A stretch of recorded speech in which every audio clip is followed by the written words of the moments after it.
lazy summer gardening. Here's a couple tips to make your summer garden just relaxing, so you can come out, have a cup of coffee, enjoy the garden. Are you tired of pulling weeds and tired of pulling the hose?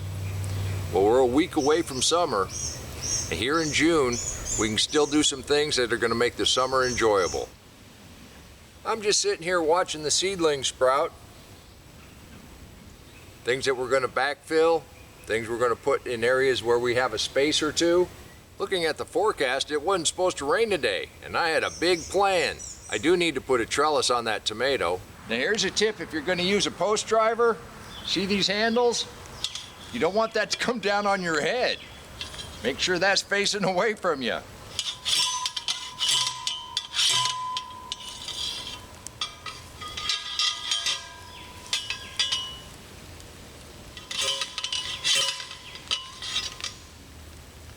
So basically I've just run a string across the top. Then we're going to do the same thing we did with the other trellising. We're going to pull that down a little bit, put a little slip knot in it, and that way we can raise and lower it as this grows. Give yourself a little bit of extra on the bottom, and then just tie that to your stake. And one of the reasons I like bamboo is they have these little knuckles, so wherever you tie it, it's not going to come up above that.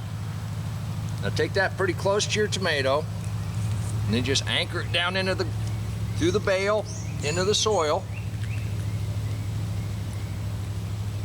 And because we have this slip knot, we can adjust this. Put just a little bit of tension on your string. We're going to wind the tomato around the string. Just lift those leaves gently. We remove that stake.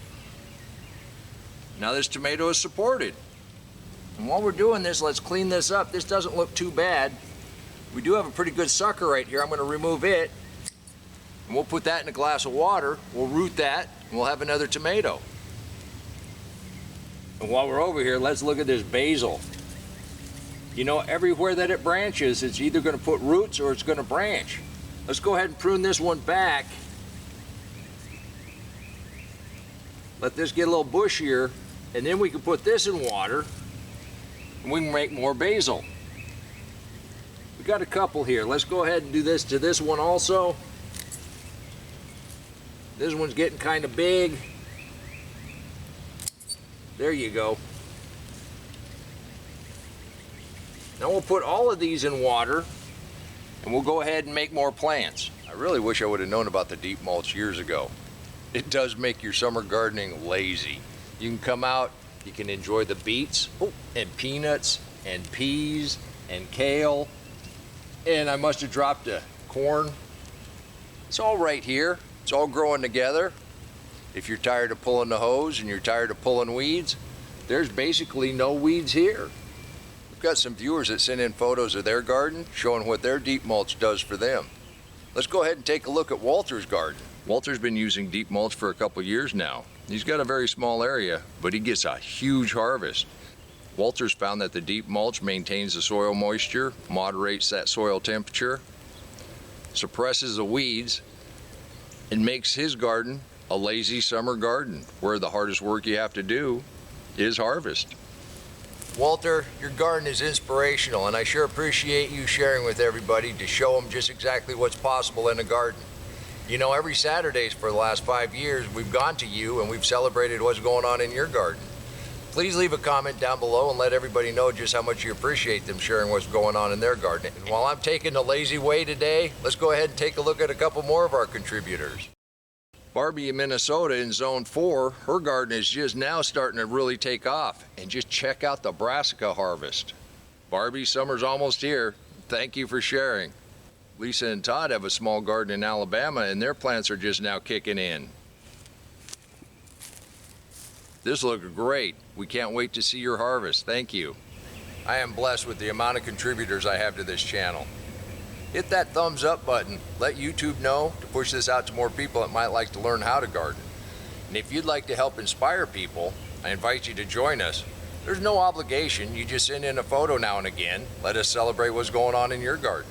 After all, this is where we get ideas, inspiration, and I get the motivation to come out here daily and show you just exactly what's possible in a deep mulch garden. Yes, shiny objects. Now we've eaten all the blueberries, well, except for these champagne blueberries. They're just coming on. Oh, there's nothing like coming right out in the garden and eating fresh right off the plant. And that's what I'm looking forward to with the clusters of grapes we have here. Well, I sit here and dream about grapes. Let's go ahead and take a look at a couple more of our contributors.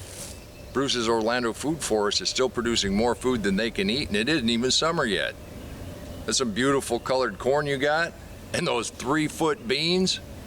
You've been picking those almost every day. Thank you for the inspiration and sharing what's possible in a deep mulch food forest. Larry's still getting some really good squash out of his container garden, and I think they eat more berries than they bring in. Those flowers are beautiful also that are flanking your garden. Thank you, Larry. Now, as your tomatoes grow, you got to keep trellising them. With this rain, they want to lay over. And anything that's showing any kind of damage below the tomato line, go ahead and clip those off. This rain is really hard on that foliage. That's borage, that's growing really good. Hopefully that'll reseed itself and it'll act as a ground cover. And there's our ladybugs that hard at work. As we finish up our swing around the lazy summer garden, here's the takeaway. There aren't a lot of tips. The way I do it is with deep mulch. Once you put that deep mulch down, it moderates the temperature of the soil, it retains the moisture, it eliminates most weeds. If you're tired of dragging the hose and pulling weeds, I suggest you give it a try. Now, I have written a book that explains all of this in great detail. There's a link somewhere down here, and if you picked up a copy, it wouldn't hurt my feelings. And I guarantee you, the hardest work you'll have to do after that is harvest. You can do this too.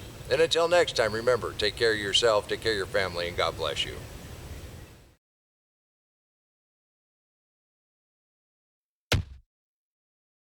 Come on, let's plant. Let's go plant garden.